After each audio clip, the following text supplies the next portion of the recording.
আসসালামু আলাইকুম viewers, welcome to new lesson with Tarekaduteach.com। কেমন আছেন আপনারা? আশা করি অনেক ভালো আছেন।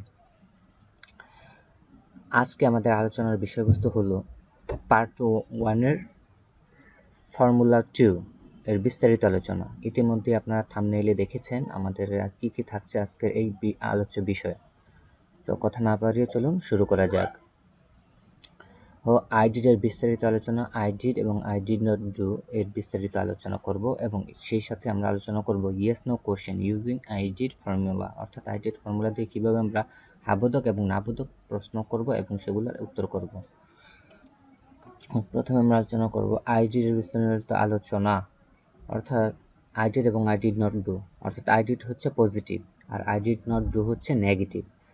I did আমি করেছিলাম, তারপরে যদি এখানে লিখতাম 8 আমি খেয়েছিলাম, যদি বলতাম I wrote আমি লিখেছিলাম, I played আমি খেলেছিলাম। এইভাবে করে আমরা সেন্টেন্সকে এই ডিডের জায়গায় ব্র্যাকেটের মধ্যে আমরা পরিবর্তন নিয়ে এসে যে কোনো পাস্ট টেন্স বসিয়ে দিয়ে আমরা সেন্টেন্স তৈরি করতে পারবো। তবে এই সেন্টেন্সটাকে যদি আমরা আরো বড় করতে চাই, অর্থাৎ এর যদি অবজেক্ট, অ্যাডজেক্টিভ, অ্যাডভার্ব, প্রিপোজিশন এগুলোর সাথে আনতে চাই, তাহলে আমরা কিভাবে এটাকে বৃদ্ধি করতে পারি? দেখেন এখানে হোয়াট আছে, হোয়াট দিয়ে যদি আমরা প্রশ্ন করি I did আমি করেছিলাম, হোয়াট আমি কি করেছিলাম। তারপর আছে হোয়েন, হোয়েন মানে কি? হোয়েন মানে হচ্ছে কখন। এই যে নিচে এখানে লার্নার্স প্র্যাকটিস এখানে দেওয়া আছে। হোয়াট অর্থ কি, হোয়েন অর্থ কখন, হোয়ার অর্থ কোথায়, হোয়াই মানে কেন, হাউ মানে কিভাবে, হোম অর্থ কাকে, হো কে, হো কারা, হুইচ ড্যাশ কোন ড্যাশটি, হুজ ড্যাশ কার ড্যাশটি।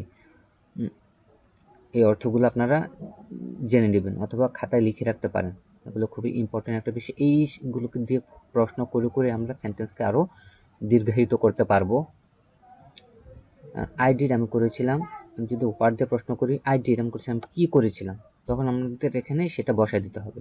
তারপর I did আমি করেছিলাম when আমি কখন করেছিলাম, হ্যাঁ এটা আমরা এখানে বসায় দিতে পারবো। I did আমি করেছিলাম where আমি কোথায় করেছিলাম। I did why আমি কেন করেছিলাম। I did how আমি কিভাবে, I did আমি করেছিলাম how কিভাবে, এখন প্রশ্ন করেন আমি কিভাবে করেছিলাম, তাহলে how কিভাবে।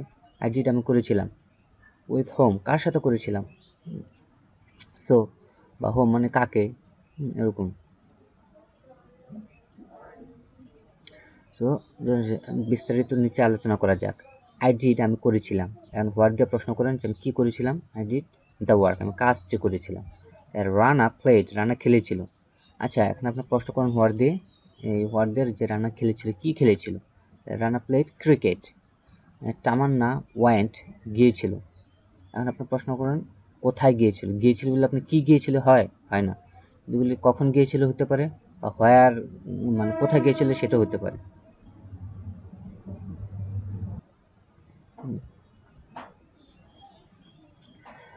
তামান্না ওয়েন্ট গিয়েছিল, এখন আমরা যদি হোয়ার দিয়ে প্রশ্ন করি, তামান্না কোথায় গিয়েছিল, টু লন্ডন লন্ডনে। এখন তারপর আবার আমরা হোয়েন দিয়েও প্রশ্ন করতে পারি কখন গিয়েছিল বা কোন সময়, তখন আমরা সেই সময়টা এখানে উল্লেখ করে দিতে পারি। আচ্ছা আর এটাকে যদি আমরা নেগেটিভ সেন্সে করি তাহলে কি হবে, এটা তো আই ডিড ফরম্যাট গেল। এখন যদি আই ডিড নট ডু এই ফরম্যাট দিয়ে করতে চাই তাহলে এখানে কেমনে করব বিষয়টা, চলুন দেখে নিই। তাহলে তামান্না ডিড নট গো, তখন কিন্তু আর ওয়েন্ট হবে না, ডিড নট ওয়েন্ট হবে না। কিন্তু কেন হবে না বলতে পারেন, কারণ দেখেন এখানে কিন্তু ডিড অলরেডি পাস্ট ইউজ হয়ে গেছে, ডিডটা কিন্তু ইউজ করা হয়ে গেছে, হ্যাঁ। আর আমাদের যদি চেঞ্জ করতে হয় তাহলে আমরা এই টেন্সটা আমরা চেঞ্জ করব কোথায়, আমাদেরকে এই অক্সিলারি ভার্বে চেঞ্জ করব, প্রিন্সিপাল ভার্বে নয়। গোটা কিন্তু প্রিন্সিপাল ভার্ব আর ডিডটা হচ্ছে অক্সিলারি ভার্ব এখানে, ঠিক আছে। যখন কোনো সেন্টেন্সে একটা সেন্টেন্সে দুইটা ভার্ব থাকবে তখন একটা মেইন ভার্ব থাকবে আর আরেকটাকে অক্সিলারি ভার্ব হিসেবে ইউজ করা হয়। এখন do, did, does, am, is, are এগুলো যদি কোনো সেন্টেন্সে থাকে, এরপরে যদি কোনো ভার্ব না থাকে, মেইন ভার্ব না থাকে, তাহলে সেগুলোই হবে do, did, does, am, is, are, was, are, এগুলো হবে অক্সিলারি ভার্ব। আর যদি এই auxiliary do, did, does, am, is, are এগুলো থাকে, তারপরেও যদি আরো কোনো ভার্ব থাকে, তাহলে এই do, did, does, am, is, are, was, are এগুলো হয়ে যাবে অক্সিলারি ভার্ব, আর ওই ভার্বটা হয়ে যাবে মেইন ভার্ব বা প্রিন্সিপাল ভার্ব। আশা করি আপনারা বুঝতে পেরেছেন।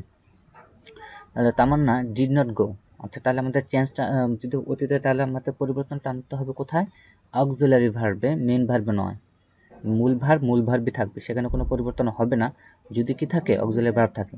কিন্তু প্রথম সেন্টেন্সে দেখেন তামান্না ওয়েন্ট টু লন্ডন। আচ্ছা ওয়েন্ট এখানে কিন্তু আর কোনো ভার্ব নেই, শুধু ওয়ান্টই আছে। সো এটাই হচ্ছে মেইন ভার্ব, এই কারণে এটার কি পাস্ট ভার্বের V2 ইউজ করা হয়েছে।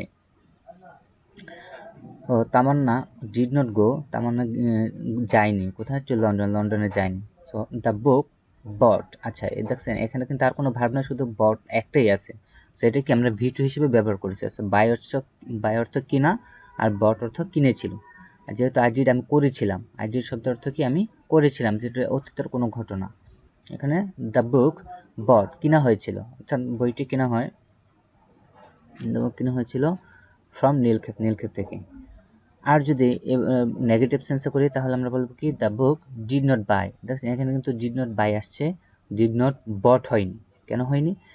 এখানে কিন্তু দুইটা ভার্ব, বাই একটা ভার্ব, ডিডও একটা ভার্ব। ডিডটা হচ্ছে কি এখানে অক্সিলারি ভার্ব, এটা কিন্তু মেন ভার্ব নয়। বাইটা হচ্ছে মেন ভার্ব। আর মেন ভার্ব যখন অক্সিলারি ভার্ব থাকবে, আমরা যখন কোনো বর্তমানকে পাস্টে করব বা V2 তে করব, তখন কিন্তু পরিবর্তনটা আসবে হচ্ছে আমাদের অক্সিলারি ফর্মে, মেন ফর্মে নয়, মেন ভার্বে নয়, অক্সিলারি ভার্বে পরিবর্তন করতে হবে। So the book did not buy, বইটি কেনা হয়নি ফ্রম নীলক্ষেত, নীলক্ষেত থেকে। তাহলে প্রোগ্রাম ইনঅগারেটেড অ্যাট নুন, ওকে, অর্থাৎ দুপুরে প্রোগ্রামটি অনুষ্ঠিত হয়েছিল। হ্যাঁ, তাহলে প্রোগ্রাম ইনঅগারেটেড, ইনঅগারেট মানে হচ্ছে সূচনা করা বা সূচনা কোনো অনুষ্ঠান করা, হ্যাঁ অনুষ্ঠিত হওয়া। তাহলে প্রোগ্রাম ইনঅগারেটেড অর্থাৎ অনুষ্ঠিত হয়েছিল, অনুষ্ঠান করা হয়েছিল, সূচনা করা হয়েছিল। প্রোগ্রামটি সূচনা করা হয়েছিল অ্যাট নুন, বিকালে। আর যদি এটাকে নেগেটিভ করি তাহলে প্রোগ্রাম ডিড নট ইনঅগারেট। দেখছেন এখানে কিন্তু ইনঅগারেটেড হয়নি, এটা হয়নি। কেন হয়নি? এটা হচ্ছে বেস ফর্মে, মূল ফর্মে। আর এই যে অক্সিলারি চেঞ্জটা আনছি আমরা হচ্ছে অক্সিলারি ভার্বটাতে। ওকে, আশা করি আপনারা বুঝতে পেরেছেন। নেক্সট, হি রান ফাস্ট, সে দ্রুত দৌড়ায়। ওকে, তাহলে হি রান ফাস্ট, সে দ্রুত দৌড়েছিল। তারপর যদি নেগেটিভ করে he did not run fast, সে দ্রুত দৌড়ায়নি। টিচার ডেলিভার্ড প্রিসাইজ স্পিচ, অর্থাৎ শিক্ষক তার মূল্যবান বক্তব্য পেশ করেছিল বা প্রদান করেছিল। হ্যাঁ, এই যে ছিল, প্রদান করেছে বলে নেই কিন্তু, বা প্রদান করে বলে নেই, বলেছে ছিল। Then yes no question using I did formula, এই বিষয়টি নিয়ে আমরা আলোচনা করবো। তাহলে আই ডিড আমি করেছিলাম, আর যখন এটা নেগেটিভ করব, এই যে এগুলোর মতো করে যখন নেগেটিভ করব, আই ডিড নট ডু, এখানে কিন্তু আর ডিড হবে না, কারণ ডিড অলরেডি আমরা এখানে ইউজ করে ফেলেছি। তো আই ডিড আমি করেছিলাম, আর ডিড নট ডু আমি করিনি। এখন এটাকে আমরা কি করব, এই পজিটিভ এবং নেগেটিভ করার পরে পজিটিভ এবং নেগেটিভ দুটোকে আমরা কি করব, প্রশ্নবোধক চিহ্ন, প্রশ্ন করব। এখন কিভাবে প্রশ্ন তৈরি করব সে বিষয়টাই আমরা দেখব, কারণ অনেক স্টুডেন্ট আছে আমরা প্রশ্ন করতে পারি না, কিভাবে প্রশ্ন করতে হয়। সো দেখা যাক, ডিড আই ডু, আমি কি করেছিলাম। দেখেছেন খালি এই ডিডটাকে, এই যে আয়ের পরে যে ডিডটা, সেই ডিডটাকে কি করেছি, সামনে নিয়ে এসেছি।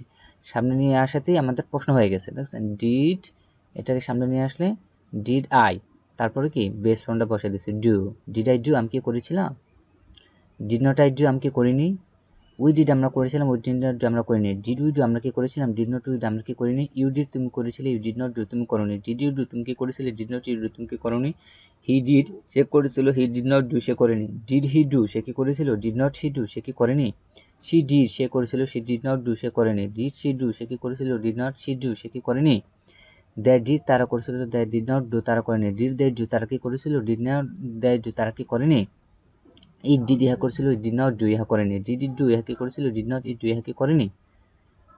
আশা করি আপনারা বুঝতে পেরেছেন। সো অর্থাৎ যখনই আমরা নেগেটিভ করব, নেগেটিভ সেন্স করার সময় আমাদের ভার্বটা কি থাকবে, অরিজিনাল যে ভার্বটা সেটা কিন্তু বেস ফর্মই থাকবে। এই যে দেখেন এই ভার্বটা কিন্তু বেস ফর্মই রয়েছে। এখানে অন্য কোনো করা হয়নি, এটা কি বেস ফর্মে রয়েছে ব্র্যাকেটের মধ্যে, কিন্তু পূর্বে প্রশ্ন করা হয়েছে আমাদের কি দিয়ে, অক্সিলারি ভার্ব দিয়ে। তো সেটাকেই আমরা কি করেছি, পরিবর্তন করেছি, ডিড ইউজ করেছি। যেহেতু এখানে ডিড রয়েছে, এই কারণে আমাদের ব্র্যাকেটের মধ্যে আর ডিড বসবে না, শুধু মেন ভার্বটাই বসবে। আশা করি আপনারা বুঝতে পেরেছেন। যদি ভালো লেগে থাকে অবশ্যই চ্যানেলটিকে সাবস্ক্রাইব করে রাখবেন এবং কমেন্ট করে আমাকে জানাবেন। আর যদি আপনারা এই ধরনের নিত্য নতুন আরও ভিডিও পেতে চান তাহলে অবশ্যই কমেন্ট করে আমাকে জানিয়ে দেবেন এবং বেশি বেশি শেয়ার করবেন। আজকের মতো এখানে শেষ করছি। আল্লাহ হাফেজ।